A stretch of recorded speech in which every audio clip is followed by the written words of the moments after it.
Miss হবে না আপনার পছন্দের টিভি শো। দেখুন জি5 অ্যাপে একদম ফ্রি। আজকে সন্ধ্যাবেলার গেট টুগেদারে আপনি থাকছেন তো? Get together? কিসের গেট টুগেদার? সে কি রাজ, আপনাকে মাসিমা কিছু বলেননি? আসলে আপনার বাড়ির লোকের সঙ্গে আমার বাড়ির লোক একটু সময় কাটাতে চায়। এই পুরো আইডিয়াটা আমার বাবারই।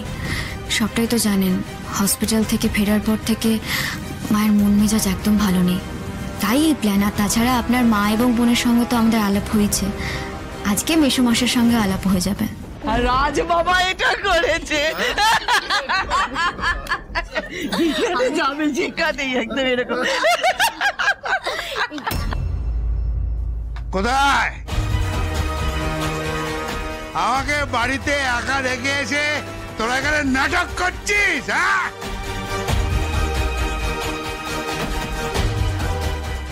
ইনি কে রাজ? আমি তো কিছুই বুঝতে পারছি না। আমি আমি আমি রাজের বাবা। আমার নাম বিপ্লব, বিপ্লব ঘোষাল। আমি বিপ্লব ঘোষাল। রাজ, রাজ কি ভাবছে? না না, কিছু না কিছু না। আমি কিন্তু বেশ খেয়াল করছি আপনাকে, আপনি বেশ দুশ্চিন্তায় রয়েছেন। হ্যাঁ জানি, বিজনেসম্যানদের লাইফে অনেক রকম প্রেশার থাকে, কিন্তু আমার টোটকার কথা মনে আছে আপনার?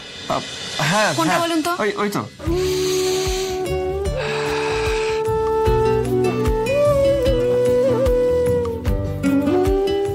গুড, করে দেখুন, সুফল পাবেন।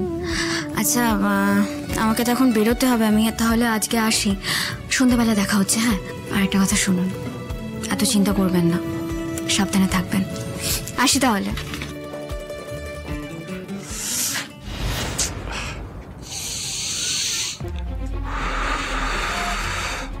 মাকে না কিছুতেই বোঝাতে পারছি না, জানিস তো।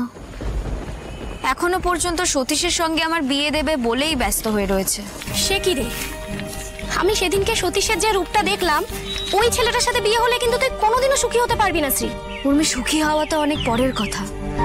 তুই তো সবটাই জানিস, মাথার উপরে এতগুলো টাকা দেনা রয়েছে, সবটা আগে মেটাতে হবে, তারপরে এই বিয়েটি নিয়ে ভাবা যাবে। সত্যিটা হলো যে মাকে বাস্তবটা কিছুতেই বোঝাতে পারছি না। যদি একটু হলেও বোঝাতে পারতাম না, মনে মনে খুব স্বস্তি পেতাম রে। কিন্তু এখন তুই কি করবি? আন্টির কথা তো তুই অমান্যও করতে পারবি না।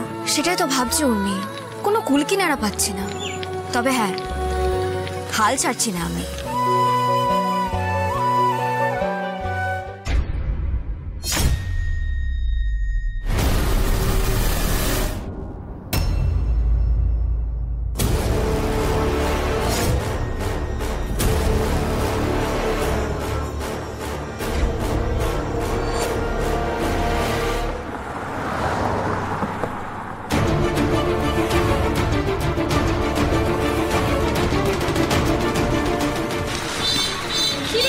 কি হয়েছে, তুই হঠাৎ চমকে গেলি কেন? সোমা, আমি সোমাকে সতীশের সঙ্গে দেখলাম। উর্মি, দাঁড়া তো একটা ফোন করি।